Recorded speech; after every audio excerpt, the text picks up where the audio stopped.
uyu tugiye kukubwira ntabwo ari wa mwana wakuze hatoba icyondo, ntabwo ari wa mwana wakuze umukungugu akina karere, ntabwo ari wa mwana wakuze agenda afata udukenyera duterateranya kugira ngo akore utumodoka, ntabwo ari wa mwana wakuze afata udutsinga aduterateranya kugira ngo akore amashanyarazi, ahubwo uyu mwana tugiye kukubwira ni umwana wakuze akunda umukino.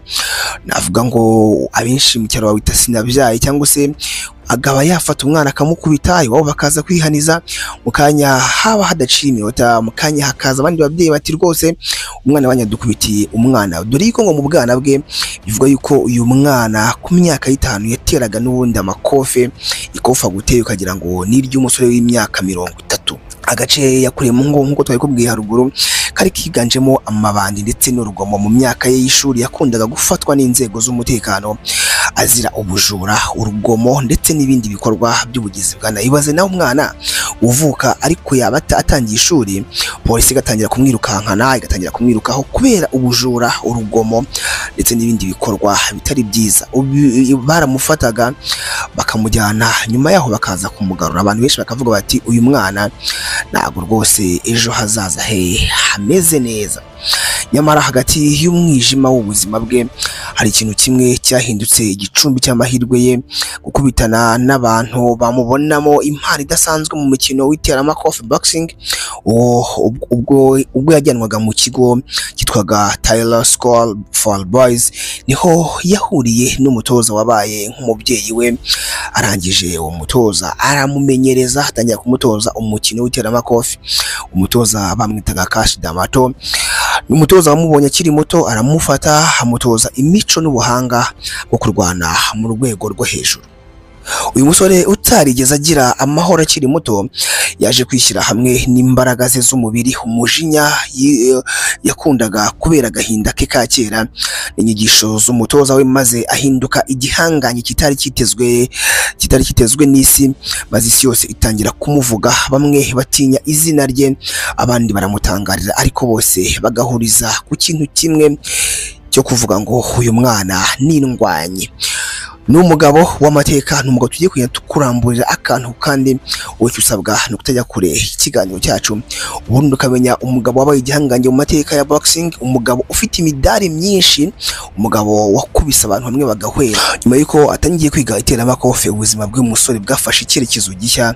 Iyo yinjiraga mu kibuga cy'imyitozo ntiyabaga ari umwana ukina nk'umwana, ahubwo yabaga ameze nk'igisekuru cyose cyifitemo ubushake bwo kwihorera ku isi yamubabaje. Yatozwaga na Kashi Damato nk'uko twabikubwiye, umugabo w'umusaza wari ufite ubwenge buhanitse n'inyigisho z'ubuzima zimuritse inzira mu mwijima w'uyu musore wari ukiri muto. Damato yamwigishije ibirenze iteramakofe, yamwigishije uko umutwe ukora, amwigisha uko umutima ushobora kuganza ubwoba, ndetse n'uko umuntu yahindura uburibwe bw'ubuzima akabubyazamo imbaraga. Buri munsi uyu musore yatozaga uyu mwana, akamutoza kubaho mu buzima ndetse no kwiga byinshi kugira ngo ejo hazaza he hazabe heza. Byatangiye bigaragara ko afite ubuhanga budasanzwe mu mikino y'abato, yari ataratsindwa na rimwe. Imigeri ye, uburyo yahindukaga mu kizamini babaga bamuhaye cyose, byahitaga bitera abantu ubwoba. Yahinaga umubiri agatsinda mu masegonda make uburyo yamubwiye gukora, akabyihutisha cyane. Byose byarushagaho gutera ubwoba abatoza be bose akabatungura. Yari afite uburyo bwo gutekereza mu buryo budasanzwe nk'aho atari umwana. Kuva mu mwaka w'1980 yatangiye gukina ku rwego rw'abakuru, aribwo inkuru ye yaje kuba inkuru y'isi yose. Umwaka w'1985 yari amaze gutsinda imikino 15 yose ku buryo budasanzwe. Akenshi atarangije agace ka mbere yabaga yarangiza agace ka kabiri ari uwa mbere. Abanyamakuru batangiye kwibaza niba koko ari umuntu cyangwa ari ikirura cyoherejwe mu bakiri bato. Ku itariki 22 Ugushyingo 1986, ataruzuza imyaka 21, yabaye umukinnyi wa boxing ukiri muto kurusha abandi bose mu mateka, wambitswe ikamba ry'umurwa mukuru w'isi mu rwego rwa heavyweight ku myaka 20 gusa n'amezi 4. Yari amaze guhindura amateka. Isi yose yaratuje irareba irumirwa. Mu minsi yakurikiyeho yatangiye kuba icyamamare cyane. mu minsi yakurikiyeho yatangiye kuba icyamamare ku rwego rwo hejuru, akayoborwa ndetse agakundwa kubera yuko yabaga ari kwerekwa umutima udasanzwe. Ariko uyu mugabo nanone abamubonaga uburyo atagira impuhwe mu kibuga baravuga bati umunsi umwe azica umuntu. Abamurwanyaga bose cyangwa se ababaga bari mu kurwana nawe bavaga mu kibuga bafite ibikomere, abandi bafite ibisebe, abandi bagiye muri koma minota mike gusa babaga bari kurwana. Yahindutse umuntu abantu bareba ndetse bakamureba ntibamuhage, ndetse benshi batangira kumwita amazina nka Iron kubera uburyo yari igikomerezwa gikomeye mu mukino wa boxing cyangwa se mu mukino w'iteramakofe. Ariko ubuzima bwe bwose ntabwo bwari indorerwamo y'amakombe n'intsinzi. Imbere aho amaso atareba hari ibintu byinshi byatangiye kumuca intege, ibibazo by'amafaranga, urukundo rutarambye, gufungwa, ibikomere by'imbere no kugenda agerageza gusubira inyuma ngo yibuke amateka ye yahahise. Uyu mugabo yagiye akora byinshi ndetse ariko agakomeza kugira imbaraga bitewe n'ibyo yarimo acamo ndetse no gukurikiza ibyo abatoza bamutozaga bamubwiraga umunsi ku munsi. Nyuma yo gutsinda igikombe cy'isi cyo mu 1986 yahise yinjira mu rwego rw'abakinnyi batari basanzwe.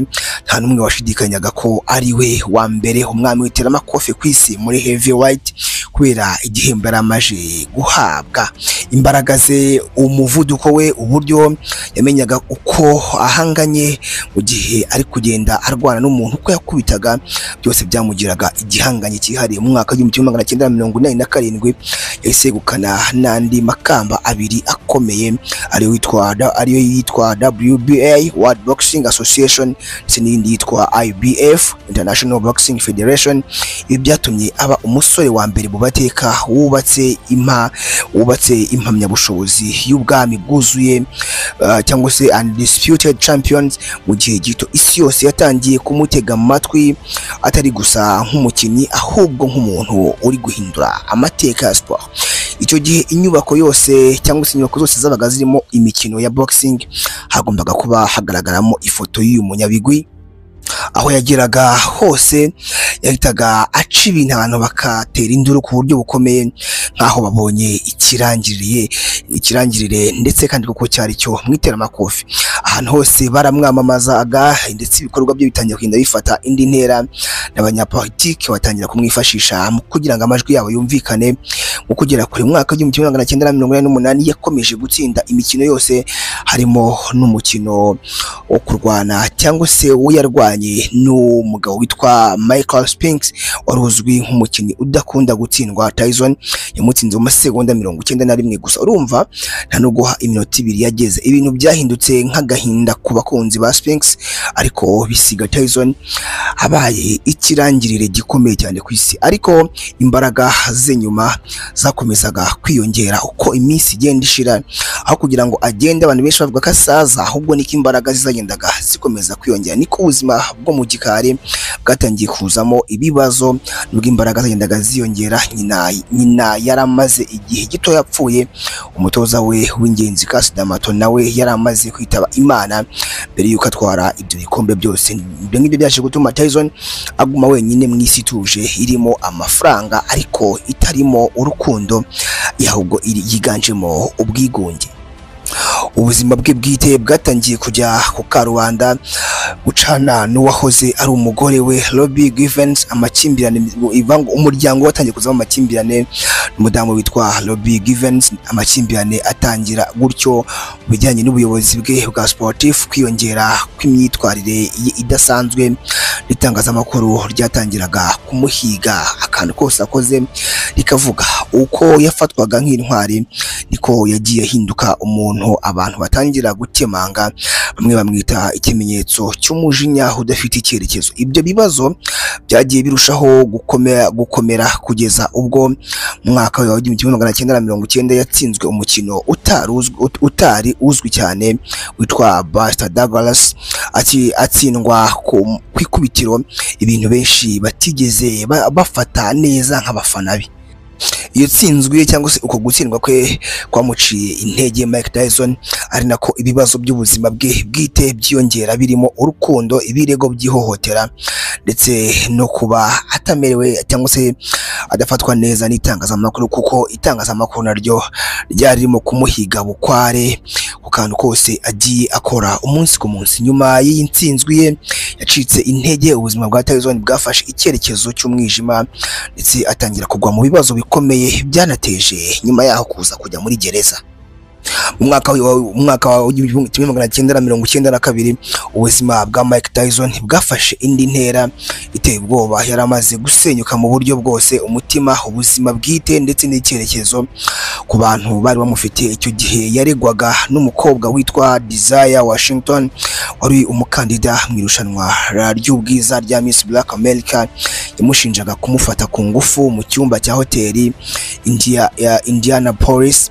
Nubwo Tyson yakomeje guhakana ibyaha byose, urubanza rwarabaye rushyirwa mu binyamakuru byose mu rwego mpuzamahanga. Mu rubanza rwaranzwe n'amagambo akomeye n'ubuhamya buremereye. Tyson yaje guhamwa n'icyaha maze hanishwa igifungo cy'imyaka uretse igihombo cy'amafaranga no gutakaza ibikombe.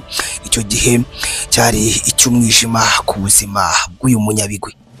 Yafunzwe imyaka 25 ariko ku gasongero k'umwuga we, igihe abandi bakinnyi baba bakura izina cyangwa se bakuza izina.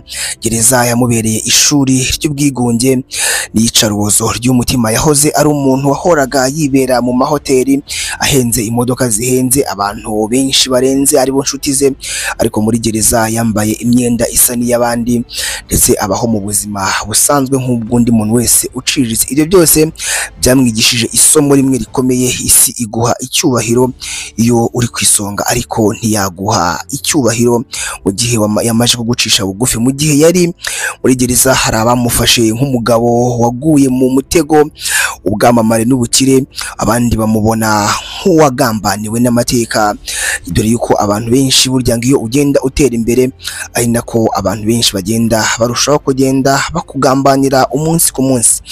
Mu 1995 nyuma yo gufungwa, yagarutse ku ruhimbi rw'iteramakofi. Abafana be benshi bari bagitegereje uyu mukunzi wabo cyangwa se uyu munyabigwi wabo, ndetse baramwishimiye mu gihe yaragarutse, ariko hari n'abatari bakiyumvamo uyu mugabo bitewe n'ibikorwa yari arimo kugenda avugwaho. Ubwo yasubiraga mu kibuga yagerageje kugaruka neza, yatangiye gutsinda imikino imwe n'imwe, ndetse mu mwaka wa 1996 yagarutse mu bantu batunze igikombe cy'isi muri heavyweight, ariko ntiyigeze agarura cyangwa se agaruka ku mwanya yarariho cyangwa se ku nkubiri yari afite mu myaka ya kera, kuko n'imyaka yari imaje kugenda imubana myinshi. Uyu mugabo yaje kugenda yegukana ibindi bihembo, ariko nyuma yaho nanone yaje kongera atangira gutsindwa. Yatsinzwe inshuro ebyiri ziremereye na Evander Holyfield, ndetse no mu mukino we wa kabiri nabwo aza gutsindwa. Yaje gukora ikintu cyateye inkeke isi yose, gusatura ugutwi kwa mugenzi we ubwo yananirwaga kwihangana kubera umujinya. Ibyo byamugize cyangwa se byamuhaye urwamenyo ku isi yose, binamuhesha ibihano mu mukino w'iteramakofe. Nyuma yaho ubuzima bwe bwakomeje kuba urujijo hagati y'ibigwi n'ibikomere, hagati y'amateka ndetse hagati n'imyitwarire mibi yari kugenda imuranga. Uyu mugabo yakomeje kugenda arangwa n'imyitwarire mibi. Nyuma yaho ubuzima bwe bwakomeje kuba urujijo. Hagati y'ibyo byose yagendaga akora umuntu w'umunyabigwi warwanye intambara nyinshi, atari mu kibuga gusa ahubwo no mu buzima. Ariko nyuma yaho akaza kuza kugenda akora ibikorwa by'ubugwari, abenshi babyise ibikorwa by'ubugwari ndetse n'ibikorwa biranga abanyantege nke. Nyuma yo gutsindwa n'uyu mugabo Evander Holyfield, ubuzima bwa Mike Tyson bwatangiye kugenda busubira inyuma gahoro gahoro. Uko yagendaga ashaka gusubira mu mwuga wa boxing nk'uko byari bimeze mbere, niko yahuraga n'imbogamizi zikomeye zishingiye ku mubiri, ku mutima ndetse no ku mibereho ye rusange. Icyizere yari yaragiye ahabwa nk'umwami muri boxing cyari cyaratangiye kuzima. Abantu benshi ntago bari bakimwizera nk'uko mbere bamwizeraga. yakomeje kurwana ndetse yakomeza gukina imikino igiye itandukanye. Yahuye n'umukinnyi witwa Lennox Lewis mu mwaka wa 2002 amutsinda ku buryo bukomeye, ari nabwo benshi batangiraga kumva ko Tyson atazongera kuba uwo bari bazi kera. Nyuma y'iyo ntsinzwi yabaye igisonga mu mitima, cyangwa se icyo yabaye cyasongoye imitima y'abakunzi be, bityo Tyson yatangiye kwitandukanya n'umukino wamugize icyamamare. Imiti yongera imbaraga yari imaze kumwangiza, imyitwarire igaragaramo umujinya udasobanutse nayo ikomeza kugenda imwangiza. Ibyo byose byiyongeragaho ubukene yari amaze kumenyekana nk'umuntu wamaje gucika imbaraga, dore ko nta mafaranga yari akigira, agera ku rwego rwo kuba abantu benshi bamufata nk'insina ngufi. Mu mwaka wa 2003 yatangaje ko yafashe chapter ya 11 asaba ubufasha bwo kugobokwa n'inkiko cyangwa se mu buryo bw'ubukungu, kuko yari afite amadeni asaga miliyoni 20 z'amadolari y'Amerika kandi nta bushobozi bwo kwishyura afite. Uyu mugabo ariko yakomeje kuguma mu bwigunge, ndetse kubera gutsindwa kwe ndetse n'amateka ye akagenda yibuka ibihe yagiye acamo, bityo bikamwongerera kuba umunyambaraga nke ndetse no kugira umujinya wo ku rwego rwo hejuru. Ari nako abantu benshi bakomeje kugenda bavuga bati uyu mugabo bitewe n'ibihe yaciyemo n'ibihe yagize n'uwo kwitondera, kuko umujinya afite ashobora no kuba yakora ibindi bintu bibi. Nyuma y'ibyo byose yaje gushakana n'umugore we wa gatatu Lakeha Spicer, bamererwa neza ndetse babyarana abana babiri. Umuryango wagiye umuha ihumure ndetse ugenda umubwira yuko ubuzima ariko bumeze, ubuzima ari ishuri ndetse ubuzima bukomeza mu gihe cy'ibibazo ndetse n'amakuba. Tyson yaje kugera aho yivugira amagambo agaragaza gukura cyangwa se gukura kw'imbere muri we. Aravuga ati nigeze kuba ikiyoka, nigeze kuba inyamaswa, ariko ubu ndi umuntu ushaka gutuza, ndi umuntu wizeye ko hari amahoro asigaye ahari, cyangwa se amahoro asigaye ahari ndetse nanjye nshobora kuyagira. Ivango yaravuze ati nigeze kuba umuntu ukomeye, nigeze kuba ikinyamaswa, ariko nizera ko ubu ngubu amahoro ahari nanjye, cyangwa se ngomba kuba umuntu umwe wagira amahoro. Yatangiye kugaragara mu biganiro bitandukanye ku mateleviziyo asangiza isi amateka ye y'ibikomere n'amasomo. Mu mwaka wa 2009 yaragaragaye muri filime ikunzwe cyane yitwa The Hangover. Abantu benshi batangazwa nuko yashoboye guhindura isura ye y'ubuzima bwo mu rugomo, akaba umuntu usetsa, utuje ndetse wemera uruhare rwe mu byamubayeho. Aya ngana amateka y'umunyabigwi Mike Tyson twakugezagaho akantu ku kandi. Wowe icyo usabwa nta kindi no kujya muri comment ukatwandikira niba wifuza ko hari undi munyabigwi twakubwira ubutaha. Tukugezaho amakuru y'ibyamamare, kugezaho amakuru y'ibyamamare muri muzika, muri filime ndetse mu bashakashatsi n'ahandi. Ku bantu wakunze, ese niba waramukunze ubarihe, aho ugiye mu biki, ese niba yarapfuye cyangwa atakiriho, ese umuryango we ubayeho ute, ni byinshi tukugezaho akantu ku kandi. Iyi ngiyi ni Taratibu TV, ngewe mwari kumwe, nitwa N Yusuf. Ciao ciao, hasta la vista, hasta la manyanya. Turabakunda, Imana ibarinde.